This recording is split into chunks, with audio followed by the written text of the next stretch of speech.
Welcome everyone to God Talk Uncensored, where no topic is off limits. We use the Bible as a source of truth, and everything we share is from our personal experiences and the Bible. All right, let's do this.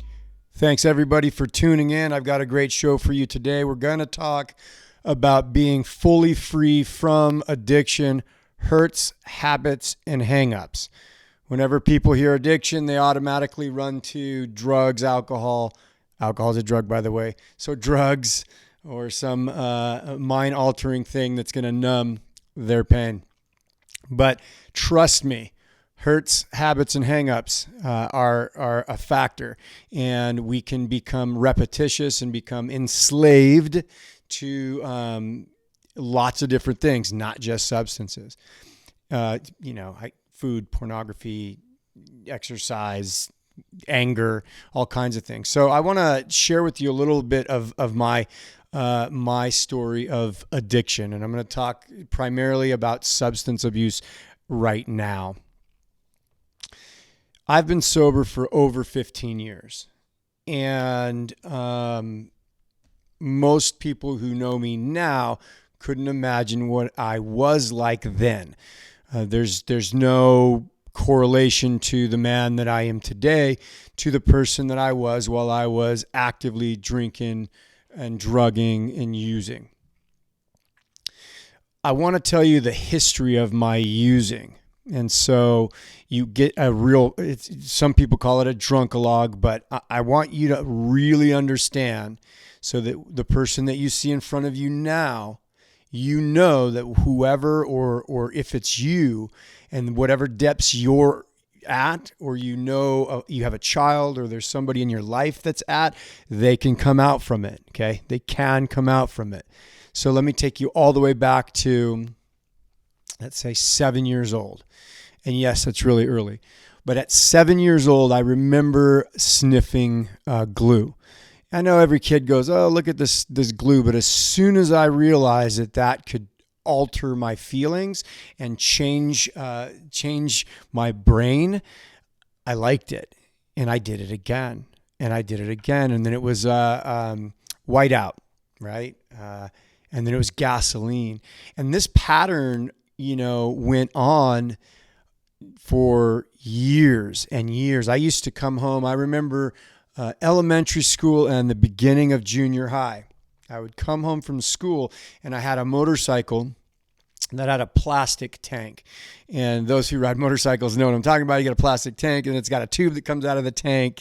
It's an overflow tube for when you're riding. And I used to take that tube and I would blow into it. And the tank would swell and then it would exhale, and I would blow in and out until I would start hallucinating. And I did this, probably for years. And then as I got older, I was introduced to marijuana and alcohol, 6th, 7th grade. And that became a regular pattern, daily pattern. Junior high, I'm still, not only am I doing that, but I'm also now dropping LSD and taking mushrooms and exploring with whatever anybody else had. And so it was just the insatiable desire for checking out, just checking out, I don't know. I do know now what was going on, but there was something inside me that never was settled, that didn't feel like I was okay in my own skin. I always felt defective. I always felt flawed. I always felt wrong. And, whether it be from family dynamics or the fact that I had a predisposition, I don't know. I do know that there was some stuff that happened when I was a baby, right? Nothing horrible, but the fact that I had a hernia, and every time I would start to cry, there was a hernia in my stomach. Every time I would start to cry, it would bulge out and it would make me cry more and more. My parents didn't know what to do, and so they didn't know how to comfort me, so they would let me cry. And, so I think there was some stuff there. I don't know, like I learned this pattern of pain just begets more pain. And the only way to get through pain is to somehow escape from it, numb myself from it. And yeah, there's divorce in my background as far as my parents, and there's all kinds of, stuff, which I've shared throughout these episodes on and off. This isn't to shame my parents. I love my parents. I have an awesome relationship with both my mother and my father, and they are just awesome people. And they're flawed. Imagine that, just like I'm flawed. And so, and I mean, someday my kids are going to say, hey, Dad, you know what? You really blew it here. You really blew it there. And I'm going to have to own up to the areas that I wasn't, great at. And hopefully it's becoming less and less as that curse gets broken down the family, familial line. So let's go to, so then I got introduced, I think, many of you know, I went away. I got sent off to a boys' home in Mississippi when I was 14 and a half. And there was just more trauma, more abuse, more crazy stuff that was happening. But what they didn't have any drugs or alcohol there, because it was like this Baptist boys' home, which was super crazy and racist. And anyway, I could write a book on that. But they had propane, so I huffed propane every day, sniffing gas, sniffing propane. Then, so now let's just keep going. This is a life pattern that I had. And, so then I get out from there, and it turns into go back to, eventually when my parents kicked me out of the house, I go back to drinking, I go back to smoking weed, and then I get involved into cocaine and methamphetamines, really deep into methamphetamines. And, that went on for a couple years when I was living on the streets, and I was living in people's garages and then in parking garages and laundromats because they were warm. And I was known, in the South Bay area of Los Angeles as the bicycle kid. I was just up for days on end, riding my bike around because I didn't have anywhere to go. And, I was selling drugs, and I was involved in all kinds of crazy stuff. And then I gave my life to Christ. Now, here's something that a lot of people don't fully understand. There's a transformation that happens that's so significant. There's something so amazingly transformational, spiritually speaking, that sometimes we can start to discount the idea that the salvation experience is also, so there's an instantaneous thing with our salvation, right? Where we go from the kingdom of darkness to the kingdom of light. And in the heavenly realms, we are then seated with Christ in the heavenlies. But then there is the working out through the salvation. And then what that means isn't about like, am I saved? Am I not saved? But no, it's about working through becoming the new man, becoming the new woman, becoming the new spirit person that God had originally designed you to be. But I didn't hear about all of this initially. I knew that I was a different person. God delivered me from all of this crazy stuff. And I immediately started doing acts of service and works of service. And I did this, I was a missionary in the Philippines, and I was just going and going and going. And I never really got to I never allowed for the Holy Spirit, the cleansing, the transformation of the washing of the word and everything that God needed to do to make me and renew me and refresh me, because I just thought if I just do the religious stuff, right? Now, it wasn't totally religious, don't get me wrong, but I really discounted my wounds. And I just figured I'm saved now. This is the person I am. And I moved forward in that direction. But here's the thing. As a Christian, right, in my early 20s, I remember other Christians having a cocktail or, going to a bar together and having a jovial time. But I wasn't one of those people that could do that, but I wanted to be able to do that. I thought maybe I could do that too. And I remember having a drink and still being active within my faith and everything. And immediately for me, that obsession came back. And it didn't take very long, but eventually, I was drinking fairly regularly, making excuses to do it very often. And it eventually became a nightly habit. So the drinking, and so I did that for years and years. I'm telling you guys this because it's important that you understand, like, you can be set free and the jail cell be open, and you stay in the jail cell because you don't know how to walk out of that jail cell into the new life and the freedom that you have. And so many people, the chains have been broken and they have been set free, and the door opens and they're like, I don't know what's out there. So I'm going to just sort of sit in this same cell, even though the door has been open. And I did that. And I remember I was successful in so many aspects of, of life. At least I thought I was. I owned my own business, and I had a house, and I had a car, and I was, I paid my bills. So obviously I'm not an addict. But the truth was, like, I would go to Costco and buy like cases of whipped cream, and I would sit in my garage and I would just hit that nitrous oxide, right, of each of the, and then I would throw all of the cans away at the bottom of the garbage can. And so nobody would know, but I knew.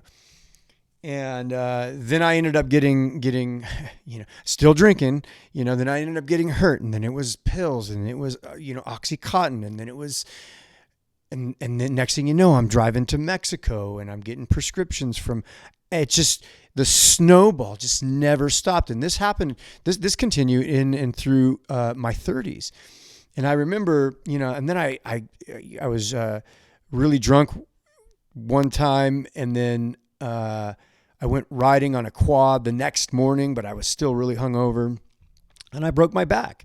I broke my back in 4 places, and I broke a bone in between my shoulder blades, dislocated my shoulder, almost ripped my shoulder off my body, and, tore my rotator cuff.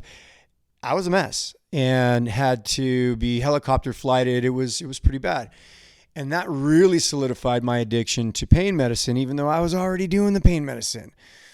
And even before that, like, I didn't fake injuries, but I would get hurt. And then I would be like, oh, cool. Like, I get to take pain medicine, and convince my doctors to write me more prescriptions.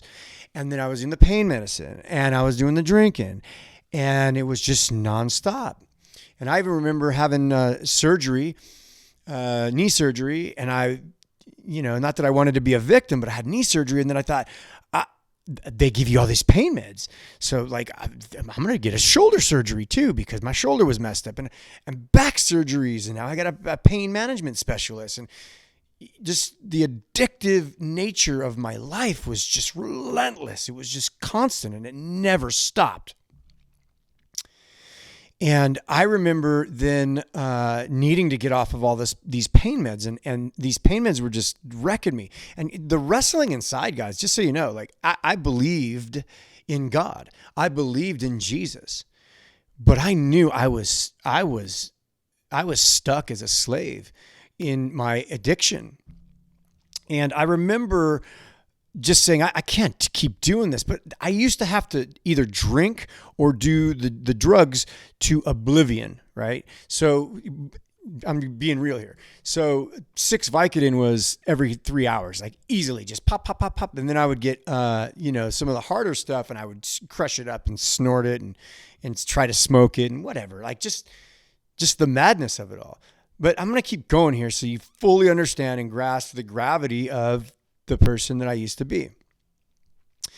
I wanted to stop the pain meds, but I knew the opiates were so hard to get off of because I tried, and I would get sick. And I even was taking Subutex and Suboxone, which is like a synthetic opiate, and it blocks your opiate receptors, but it actually gets you high too. I didn't know that because it wasn't getting me as high, but I was weaning myself off.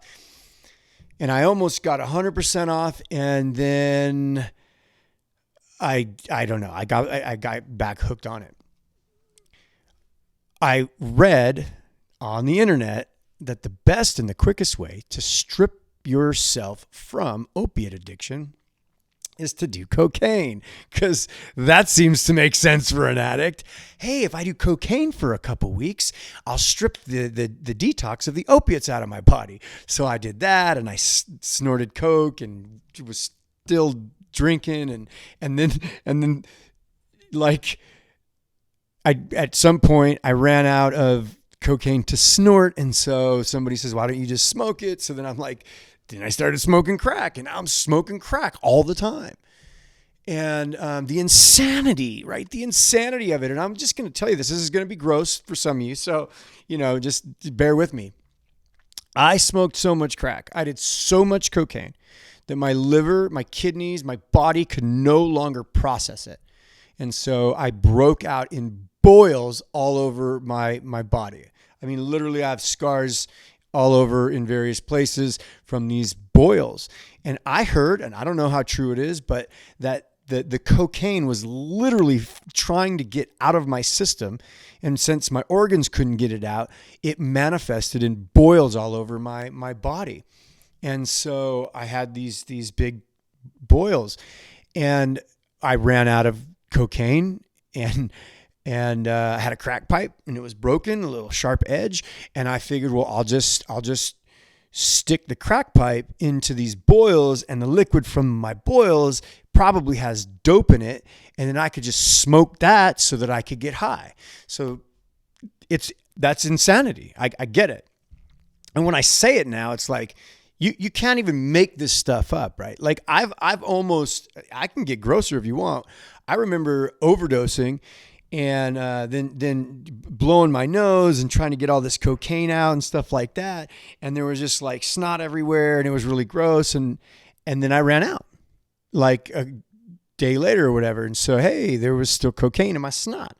And if I dry that out, I could probably just reuse that. Yes, I'm talking about insanity. You can't even make this stuff up. And you can judge me for what I used to do, but 15 years ago, I was a different human being, right? I'm not the same person. And that just doesn't happen. That just doesn't happen without God. And I'm not talking about like white knuckling, like I'm sober now, but I want to use every day. I don't even think about it. And I'm not saying that can't happen. I remember when I first got sober, I had dreams of using every night for at least 2.5 years. Every night for at least 2.5 years. And I would wake up thinking I broke my sobriety. I'm a dirtbag and a loser. And I'm never going to figure this thing out. But I pressed through. And I pressed through. And there was enough of me, 51% said, I want to be sober. I want to stay sober. And I want to get this thing. And I want to get this thing right. And the more that I pressed in, and the more that I went and actively pursued right things in my life, and did the next right thing and the next right thing, and it just gave my whole body, my whole life, my whole spirit over to Jesus, and says, you need to change me because I can't live like this anymore. There are 3 primary traits that you will find in every single addictive or addict, right? Or somebody that's struggling or saddled with addiction. And these are the 3 primary things that you're going to find. Number 1, pain, right? And I'm talking about physical pain per se. I'm talking about emotional pain. There's something inside that's just needing to be numbed because it's just whatever the feelings are too great. Originally, nobody believes this. They don't think this. They think I'm just having fun. I'm doing what I'm doing with my friends, right? I'm going to go out and I'm going to go to the club, or I'm going to go to the bar. I'm going to do whatever the thing is with my friends, and we're going to have a few. But are you having a few before you meet your friends? Like, are you priming the pump before you get there because you know they don't drink like you, or they don't smoke like you, or they don't do like you do, whatever it is that you do? Are you that extra? And so I was that extra. Right. Now, that doesn't mean like you might be listening going, well, I don't do that, but just keep listening. Keep listening. The other trait, number 1 is pain. Number 2 is trauma. Most people stuck in addictive patterns of of addiction have some type of event or events in their life that were super traumatic, right? I don't want to extrapolate for you what that is. I can tell you that I've experienced some trauma. Some things happened to me when I was in jail in Mississippi.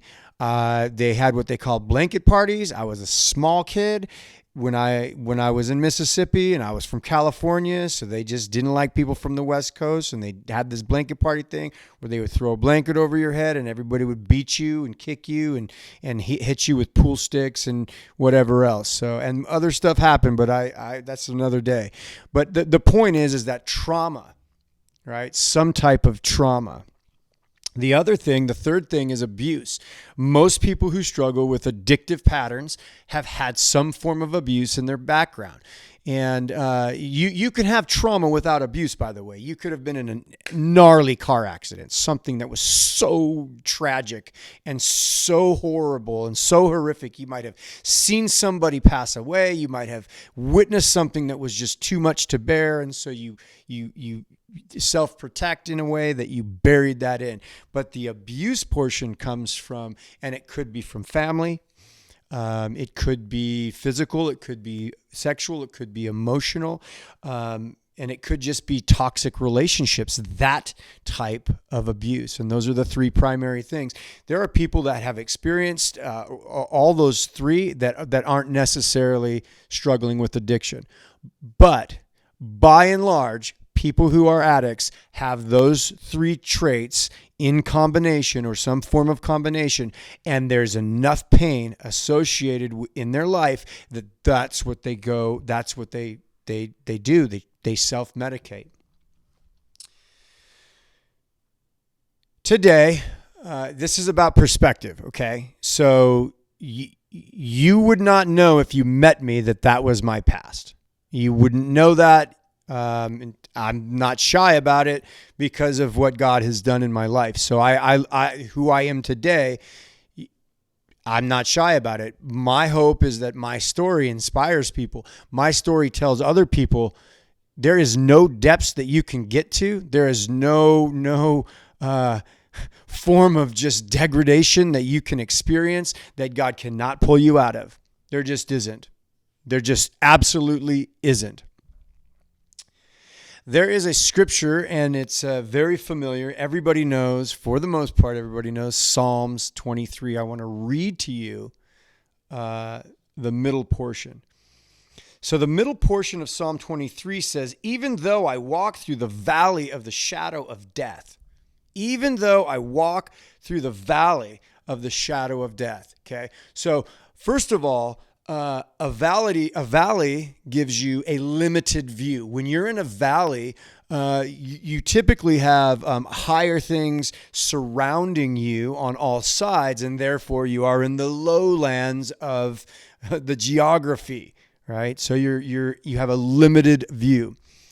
The valley of the shadow, right? The shadow. Now, a shadow is not a true perspective of reality. A shadow is a form, a depiction of something else that's real in totality, but it isn't actually a true representative of what is happening around you. The shadow of death. Though I walk through the valley of the shadow of death. So let me ask you this. If you had a different perspective, if you had a different vantage point, if you had a different view, like God has, I promise you, the valley that we're stuck in, whatever the valley actually is, wouldn't actually be speaking to us, wouldn't be deceiving us by the shadows if we had a different perspective. And what do I mean by that? So if you were on a mountaintop, you could look from the top down and you could see everything that was going on. You would realize that shadow that looks like a scary monster is just a tree, right? It's just a tree, and the way that it's being, the shadow is reflecting off of it isn't consistent with what the truth actually is. I had an experience today, and the Lord spoke to me through this. And when I say He spoke to me, it wasn't an audible thing, but I'm familiar enough with the way that God quickens me and says things to me these days that I have to pause and take notice. So I have a pool, which is amazing, and I'm just blessed to have a pool. When it was really hot. It was 100 degrees. I came home. I'm like, I'm hopping in the pool. I fill my water bottle full of ice, and I put water in it. And I throw it into the pool, right? It's got a top on it, so I throw it into the pool, and then I jump in the pool, and I swim around, and I'm like, woo! And then I get thirsty. I could not find the water bottle anywhere. Normally it's floating. I couldn't find it. I didn't know where it was. I could not find it. I looked and looked and looked, and it was getting a little bit dark. It was sort of dusk, right? And the pool is like a mild bluish color, like the bottom and everything. And, my water bottle was black. So I knew like something's off. I can't really find it, but I know it's somewhere here. But the more I looked for it, the more, not angry, but sort of frustrated, like, where's my water bottle? This is really weird. And the problem was that the vantage point that I had in the valley, the vantage point that I had when I was at the same plane as wherever my water bottle was, I just couldn't find it because my perspective was off. I have another analogy, and I'll tell you what happened in a minute. I have another analogy. Have you ever just stepped in crap? Like, you know what I mean? I'm sorry, but have you ever stepped in poop and you didn't know it? Right? And then everywhere you went, you're like, that's something stinks. And you look at everybody around you and you're like thinking like, did they step in poop? Like, why does it stink? Why am I in this place where it smells? Why is it everywhere I am right now is stinky? And then you're kind of deflecting and thinking everybody else. So this is like, the poop's on you, dude. Like, it's on your shoe. And all you got to do is flip your shoe over and clean it off, right? Or whatever. Anyway, that's a little sidetrack. Anyway, everybody else has poop on their, stinks. Okay. Here's the thing. So I get out of the pool and I'm like, I know what to do. I'm going to stand up and I'm going to look from a different viewpoint, from a mountaintop, from the place where I can look down into the valley. And as soon as I did that, my viewpoint changed. And I was able to find my water bottle and very easily grab it and get the water. I tell you this, I know it's kind of, it's kind of a silly story, but God really has a huge topical viewpoint. And we get stuck with poop on our shoe. We get stuck in the valleys. And we see things in this certain vein or this certain lens that He doesn't see from. I've learned through my years, especially in sobriety, that I need to turn all the time. I have to turn to Jesus. I always have to turn to God. I can't, if I could do it on my own. So this is the thing about people in any form of recovery. If you could pull this off, like all on your own, without needing other people, without needing to be in some type of, program that points you to God. If you could, you wouldn't need to be where you would either be sober because you could do it on your own, or you'd need to be showing up where people could help and walk you through it. Right. And through the power of God and the people surrounding you, I promise you you're capable of doing it. And so I just, look, the person that I am today, you can't get here from there without God. You can't do it. I've seen people try. I've seen people claim that they've been sober for 15, 25 years, and they're angry, bitter, miserable people. I don't want to be that. So through the power of the Holy Spirit, like I can operate out of that place where the gifts come from: the love, joy, peace, patience, kindness, goodness, faithfulness, gentleness, and self-control. Those are the things I want to walk my life through. So if you're struggling with addiction still, you got to get out of the jail cell. You have to get a different vantage point. You have to tap into the one who has the greatest vision, and you need to find yourself a community of people that you can love and that they can love you, and you can be vulnerable with, and you can do this someday maybe, where you have no shame. I have no shame in the fact that I used to shove crack pipes into my boils. You know what I'm saying? Whatever. I don't have any shame about it. Because hopefully my failures in my past become the thing that you get to get free from, or learn to get free because of.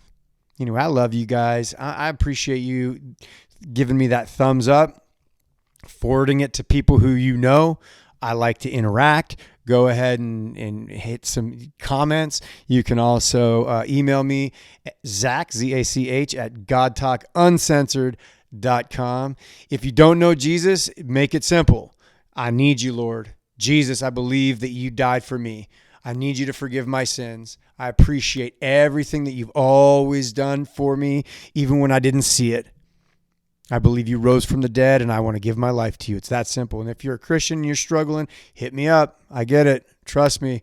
For a long time, I was a believer, and I was struggling with all this stuff. Anyways, God bless you guys. We're going to do this again. Peace. Thank you, everyone, for tuning in to God Talk Uncensored. We appreciate your support. And until next time, God bless you.